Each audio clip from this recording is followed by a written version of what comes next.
Mga kababayan, kamusta po? Si Kamanong po, inyong lingkod ay nagbabalik po muli para po magkomento po sa inyo dito po sa Tambayang Makabayan. Samahan niyo po inyong lingkod, mag-umpisa na po tayo, magkomento na po tayo mga kababayan. Ito po, nagpahayag po si Ombudsman Boying, mga tambay si Ombudsman Boying, ayon po sa computer po ni Cabral. Mga kababayan, nabuksan na raw po nila ang files sa computer po ni Cabral. Pero hindi po nakita ron ang mga tinatawag na mga dokumento na Cabral files, mga kababayan. Alam, sino po ba maglulukuhan pa? Mga kababayan, hindi po tayo pinanganak kahapon. Hindi po ba? At hindi lang po tayo ngayon pinanganak. Boying, hindi lang po kami ngayon pinanganak. Paano mo makikita yon? Mahirap na makita yung Cabral files. Lalong-lalo po kung ang sangkot at isinasangkot ay yung mismo na nasa palasyo at pinsan at anak. At isa pa, meron din yatang mga anomalya katulad po nung nakaraang balita, meron din ng Cavite na mga ghost project at nagsisiyaman din yata ang mga congressman doon sa Cavite. Hindi kaya? Pakinggan po natin ang katwiran at pahayag po ni Boying ukol po dito sa sinasabi niyang Cabral files na hindi naman daw nakita. Kasi yung Cabral files, alam niyo, it's in a computer owned by the government, di ba? May turn over sa amin na files. Unfortunately, meron kami hindi makita sa mga files. Hindi makita ng Office of the Ombudsman ang ilang files na kanilang hinahanap sa computer ni dating DPWH Undersecretary Catalina Cabral. Ito ang sagot ni Ombudsman Crispin Remulla patungkol sa estado ng tinaguriang Cabral files simula nang isuko ito sa kanilang tanggapan. December 23, 2025, nang formal na i-turnover ng DPWH ang computer at files sa opisina ni Yusek Cabral na may mga petsa mula pa noong nakaraang 10 taon. Dahil mayroong hindi mahanap ang ombudsman sa files ni Cabral, tinrace nila ang mga backup storage nito online. So, what we did was to go to the cloud. Kasi yung cloud kasi, ang subscriber dyan, government pa rin eh. So, kinuha namin ang record sa cloud. Pero sa cloud naman, mas kompleto eh. Hindi ako nag-worry doon. Hindi sinabi ni Ombudsman Remulla kung anong partikular na impormasyon ang kanilang hinahanap, ngunit tiniyak nito na nasa kalagitnaan pa rin sila ng mga investigasyon. Anya, ayaw na niyang magdetalye at mas nag-iingat na patungkol sa mga potensyal na ebidensyang maaaring magamit sa korte laban sa mga sangkot sa flood control scandal. It can serve as a guide, whatever it is. But as source of evidence, we have to know. So we're very careful about it. Iniingatan namin talaga lahat ng hawakan namin. Meron kaming protocol na sinusunod para hindi masira yung aming evidentiary value ng kahit anong bagay. Kaugnay nito, tikom na ang bibig ni Ombudsman Remulla pagdating sa pagbibigay ng mga impormasyon kung sino-sino ang kakasuhan at kung kailan nila ito isasampa sa hukuman. Ngunit isang bagay ang ginarantiyahan nito. Katuwang nila ang Department of Justice pagdating sa mga investigasyon sa flood control scandal. Ayoko na magsalita kung sino. Basta pag final, sa kanya ko tanungin. Ayoko na magbigay ng kahit oras, araw, linggo, wala na tayo nun. Pag final na, tanungin niyo ako. Marami rin anyang nag-apply upang maging testigo, ngunit kinakailangan pa itong i-develop isa-isa. Anya, kahit ang entitlement ng state witness ay posible nilang bawiin kung subukan ng isang individual na may hindi sabihin sa kanila. We will not honor any immunity pag hindi forthcoming ang testigo. Kinakailangan talaga forthcoming ang mga testigo. Pag meron silang iniiwasan na topic o subject, magbabago lahat yan. Samantala, tiniyak rin ito na may mga kaso na silang pwedeng isampa sa korte bunsod ng patuloy na pananaliksik ng mga isyu ng korupsyon sa loob at labas ng bansa. Evan Alvarez, UNTV News and... Yan po mga tambay. Ganyan po katindi ngayon sa ating bansa mga kababayan. Pagka po ang issue ng korupsyon ay nasa gobyerno, mga kababayan, napakatagal na. At sila raw po ay nasa kalagitnaan na ng investigasyon. At yung napaka-importanting mga files ni Cabral files ay hindi po nila nakikita. Hindi lang naman po yan naman nagiging issue eh. Kung yung DPWH office nga, nasusunog. Hindi po ba yung office po ng DPWH, diyan po sa Quezon City, nasunog? At meron din pong nasunog na DPWH doon po sa bandang Baguio, hindi ba? Sa bandang Baguio, meron din po nasusunog. At yan po mga kabayan, yung Cabral Files na yan. Mga kabayan, kikamanong nyo na lang hanapin. Hindi po ba? At yung sinasabi naman po ni Congressman Libiste, mga kabayan, ni Congressman Leandro Libiste, yung kanyang hawak na Cabral Files, dyan po sa pananalita po ng Ombudsman, na hindi raw tumutugma at hindi nila makita yung Cabral Files, mga kabayan, lalong-lalo na yung hawak yata ni Leandro Libiste, ay hindi po makita sa computer po ng sinasabi po na si Cabral. Kaya po ano po mangyayari sa mga hawak na dokumento ni Leandro Libiste? Lalabas po yan bandang huli. Isa po yung fake news at peke na dokumento, mga kabayan. Kasi hindi nagtutugma doon sa gustong makita ni Boying. At syempre po mga tambay, ang gusto yata makita ni Boying, puro po yata doon sa kalaban sa politika. Baka doon po ang hinahanap po niya, yung pong mga nakarang administrasyon pa. Hindi naman yata niya hinahanap, mga kabayan, hindi naman yata niya hinahanap yung korupsyon po ng binagoong Pilipinas. Hindi po ba? Sa dami po ng korupsyon sa ating bansa na mahigit 3 taon, hirap na hirap pong makakita ng korupsyon si Boying. Hirap na hirap pong magkaso, lalong-lalo po kung ang sangkot at ang sinasangkot ay ang administrasyon.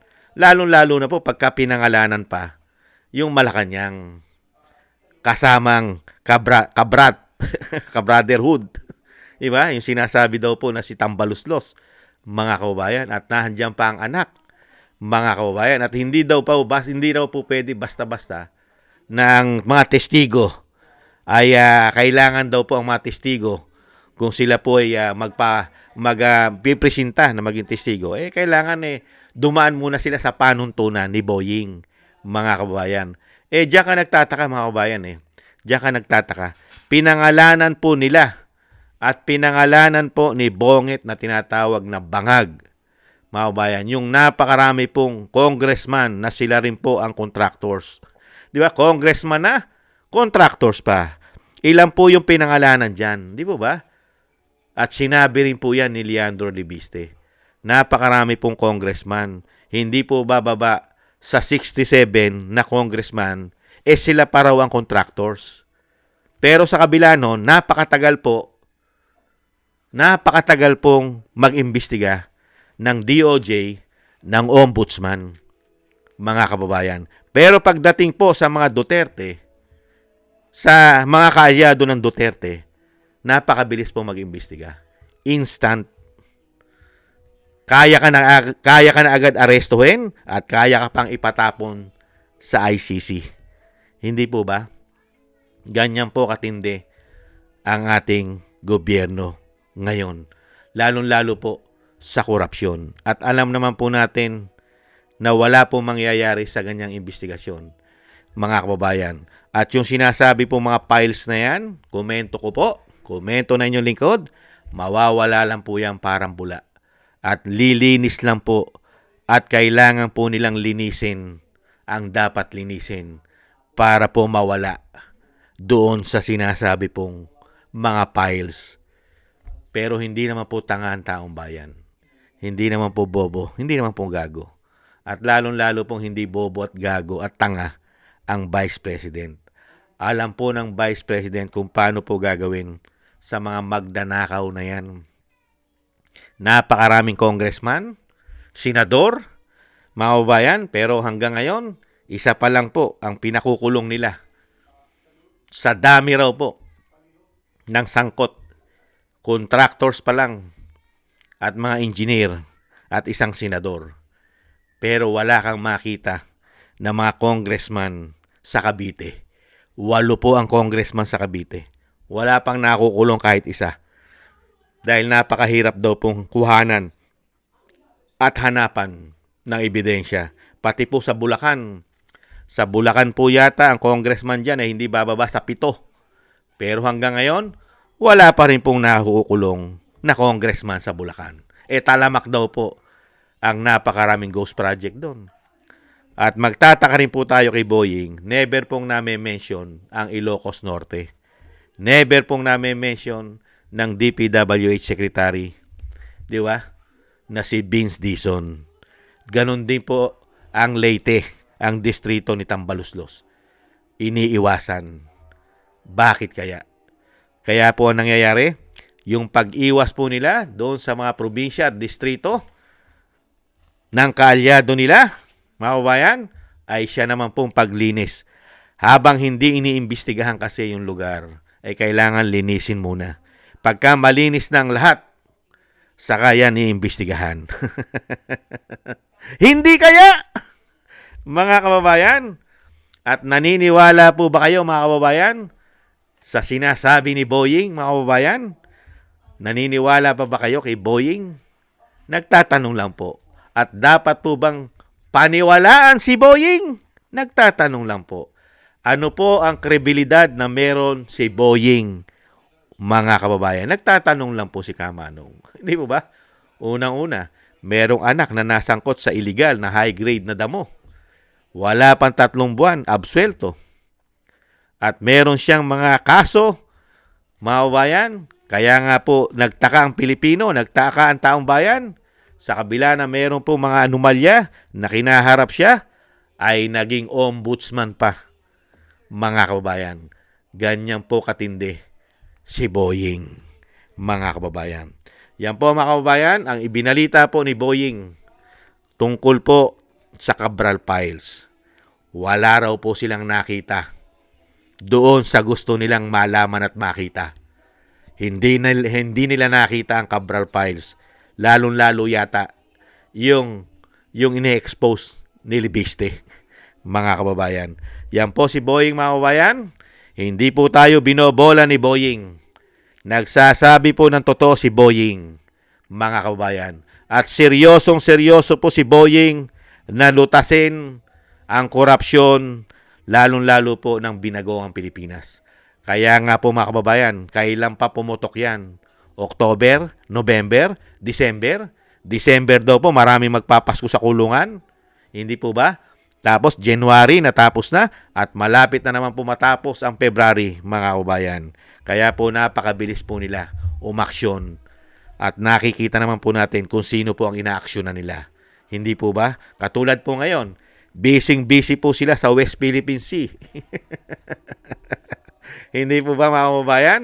Busy po sila sa West Philippine Sea. Pati po mga congressman at mga senador, busy po sa West Philippine Sea. Unbelievable. Yung West Philippine Sea na wala pang mapa at wala pang titulo. Maraming salamat po, mga tambay. Yan po si Boying, mga kababayan. At dapat paniwalaan ang lahat ng sinasabi ni Boying. Lalong-lalo po sa pagsugpo ng korupsyon ayon sa kanila. Mabuhay ka, Boying. Kaya nga kami, umaasa na lang kami sa dasal at wish ni Cara David. Yun na lang ang pag-asa namin, Boying, ang wish at dasal ni Cara David. Dahil wala naman po kaming pag-asa at aasahan yata sa mga general ng men in uniform ng ating bansa. Wala po silang nakikita na mga nakawan, pulburon na issue sa palasyo. Wala. Ganyan po. Pero nananawagan po yan na tayo daw po'y makiisa sa mga men in uniform, lalong-lalo daw po sa pagprotekta ng ating West Philippine Sea. Ayon po yan sa mga men in uniform. Makiisa daw po tayo. Pero ang tanong, nakikiisa po ba sa atin ang men in uniform? Lalong-lalo po sa pagsugpo ng korupsyon sa ating bansa? Nagtatanong lang po si Kamanong. Maraming salamat po sa nagusto po ng ating Tambayang Makabayan sa YouTube at TikTok. At ganun din po sa mga subscribers po natin. Thank you po sa inyo. At sa mga nagko-comment, like, share, and subscribe, mabuhay po kayo. Shoutout po sa inyo lahat. Ingat-ingat po kayo mga kababayan.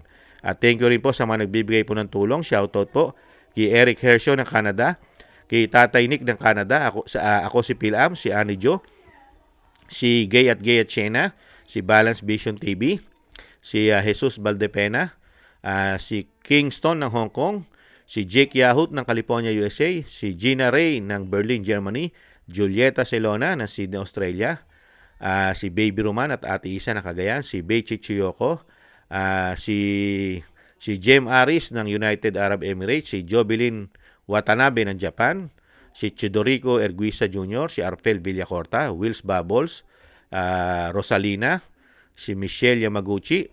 Maraming salamat po sa inyo mga kabayan. Ingat-ingat po kayo, lalo-lalo po sa inyo pong mga paggawa. At syempre po yung dasal at panalangin po natin mga tambay na ang ating buong sambayanan at ang pamilya Duterte, ang ating Vice President, ganun din po ang dating Pangulo, na maingatan po tayong lahat sa kapahamakan. Mailayo po tayo sa kapahamakan at madugtungan pa po ang buhay at kalakasan ng dating Pangulo Duterte. At syempre po, makalabas na po siya sa lalong mabilis at makabalik na po sa ating bansa. Maraming salamat po sa mga dasal po ninyo mga kababayan. Ingat-ingat po kayo at God bless po sa inyo lahat. At taste lang po tayo. Paalam!